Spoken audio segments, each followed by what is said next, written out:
Je suis fatigué, je n'ai plus d'énergie, je n'ai plus le courage nécessaire qu'il faut pour réellement faire ce que je veux. Oui, c'est vrai, c'est tout à fait normal. En fait, il est légitime d'abandonner, arrivé à un certain moment. Il est légitime de tout lâcher lorsqu'on se sent fatigué. Il est légitime en fait de tout arrêter parce que nous ne sommes pas en forme. Il est légitime de tout arrêter parce que nous ne sommes pas de bonne humeur. Nous sommes fatigués et puis que nous avons beaucoup de soucis. C'est tout à fait normal. Mais tu sais ce que je te recommande, ou plutôt ce que je vais te dire. Aujourd'hui, nous vivons dans un monde très évolué, un monde dans lequel que généralement j'aime appeler un monde de 95-5. On a fait un constat. Aujourd'hui, il y a 85% de la population mondiale qui se fixe des objectifs à chaque début d'année. On a constaté que les 85% des personnes qui ont cet objectif, qui se fixent des objectifs chaque année, on a constaté qu'après 6 mois de chaque année, il n'y a que généralement 45% de la population mondiale qui arrive à passer à l'action. Mais un constat très amer aussi, qui va au-delà de tout cela, c'est lorsque l'année s'écoule, on s'en rend réellement compte qu'il y a eu que 5% de la population mondiale seulement qui arrive à atteindre leurs objectifs. Pourquoi les 95 autres pourcents, il y a 5% dans ça qui ne se fixent aucun objectif? Pourquoi les 95% n'arrivent pas à atteindre leurs objectifs chaque année? Alors, c'est la raison d'ailleurs qui nous pousse à faire cette vidéo. Parce que je sais que tu es quelqu'un de révolutionnaire. Tu es quelqu'un qui doit changer la qualité de sa vie. Tu es quelqu'un qui aspire le changement. Et comme tu aspires le changement, il faudrait réellement que tu opères le changement de par ta personnalité. Parce que personne ne le fera à ta place. C'est ta tâche. Alors, comment faire en sorte de changer la qualité de sa vie? Comment faire en sorte de ne plus être dans la même mentalité que nous avions toujours eu?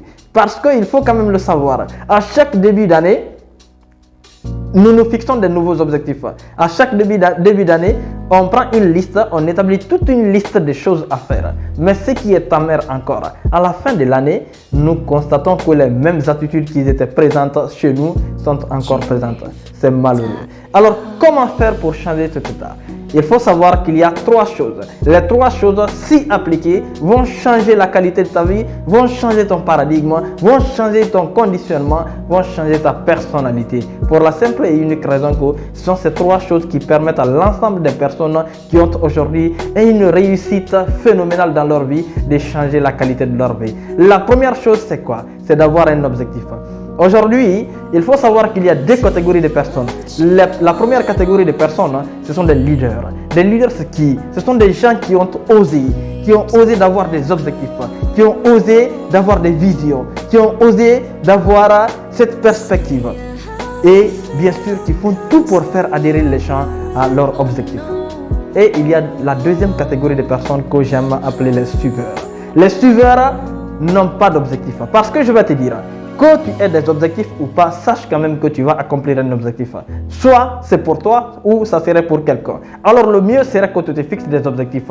Chaque début d'année, ou plutôt ne te lève jamais chaque matin sans que tu n'aies le temps la nuit d'abord d'établir la liste de tes objectifs.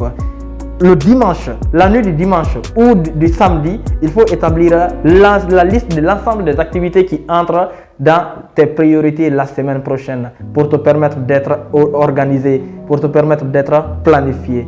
Pour ce faire, il faut d'abord avoir un objectif. Lorsque tu as un objectif, sache que le monde et tout ce qu'il contient viendra s'associer à toi pour t'aider à atteindre cet objectif.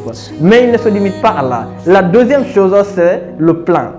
Aujourd'hui, je vais te dire, les personnes qui pensent que la vie n'est que le hasard, ce sont généralement des personnes qui n'ont aucune chance, aucune faveur d'atteindre leur réussite. Parce que la chance n'existe pas. D'ailleurs, nous appelons la chance la rencontre entre la préparation et l'opportunité. Si tu n'es pas préparé, ne t'attends pas à une chance. Même s'il y a 1000 opportunités, sache quand même que ta chance-là ne se présentera jamais parce que tu n'es pas préparé à affronter cette chance.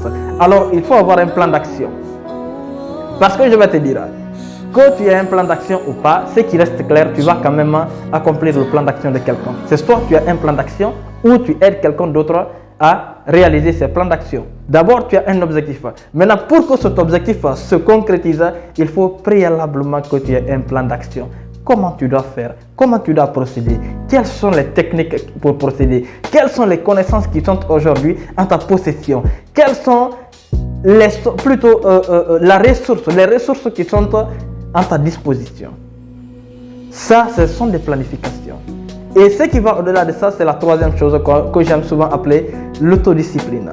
C'est la clé maîtresse. Ça, il ne faut même pas se voiler la face. Savoir réellement qu'est-ce qu'il faut faire, c'est d'abord l'objectif.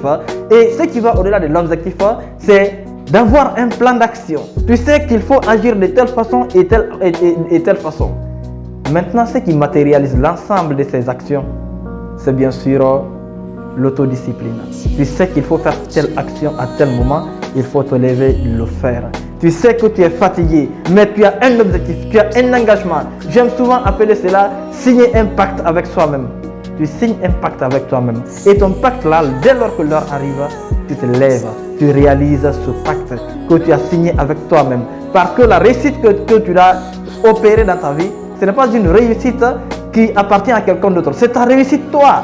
Alors personne ne viendra quelque part, de nulle part d'ailleurs, pour faire pour toi ce qui est ta tâche. C'est ta tâche. Alors lève-toi, il faut le faire. Sois autodiscipliné. Quand on parle de l'autodiscipline, en ce moment, ce n'est pas coordonné par quelqu'un d'autre. C'est coordonné par toi-même. Tu sais que, par exemple, lire un document, ça t'épanouit. Mais tu n'arrives pas à lire une page. C'est paradoxal. Tu sais que partir à la rencontre des personnes qui sont censées plutôt changer la qualité de ta vie, c'est indispensable. Mais depuis quand tu t'es levé pour partir à la rencontre? Tu sais par exemple que suivre des formations, c'est booster la qualité de ta vie. Mais quand est-ce que tu t'es décidé d'acheter une formation? Quand est-ce que tu t'es décidé d'acheter un livre? C'est paradoxal. En fait, il ne faut pas être dans le monde illusoire. Il ne faut pas être dans le monde illusoire, il faut être dans le monde réel. Pour être réaliste, il faut savoir que l'ensemble de nos actions ont des conséquences, en bon ou en mauvais. Lorsque tu effectues une mauvaise action, il faut t'attendre à des mauvais résultats. Alors, j'aime souvent l'appeler le karma. C'est le karma, c'est le juste retour des choses dans leurs ordres. Tu fais du bien, attends-toi à du bien. Tu fais du mal, il faut t'attendre à du mal. Tu fais une bonne action, la bonne action te sera retournée, tu fournis un effort plutôt. Dans une activité, il faut savoir que l'effort sera payé obligatoirement. Alors mon cher, ma chère, si tu as regardé cette vidéo jusque-là, sache que ces trois clés sont à ta disposition. Premièrement, l'objectif. La deuxième chose, c'est le plan d'action. Et la troisième chose, c'est l'autodiscipline. Tu as un objectif, tu commences à te battre pour ton objectif, mais avant ça, il faut obligatoirement avoir un plan d'action. Ce plan d'action est là et maintenant, il faut avoir de la rigueur personnelle. Tu sais qu'il faut faire telle ou telle action, même si tu es malade, mais lève-toi quand même et fais la moitié pour prouver réellement que tu t'es signé un pacte avec toi-même et que le pacte n'a pas été signé pour rien. Cet engagement ne viendra jamais de nulle part, sache-le. Pour la petite histoire, sache que il y a un petit moment, j'ai traversé un moment très difficile. J'étais malade. Mais même dans ma maladie, les gens étaient étonnés encore de me voir. Me lever, lire, me lever, appeler, me lever, créer des relations, me lever en fait, faire la chose dont je me suis engagé de faire. Parce que je sais que cet objectif est à moi. Et personne ne viendra de nulle part pour réaliser cet objectif à part moi. Alors applique cela et on évolue ensemble.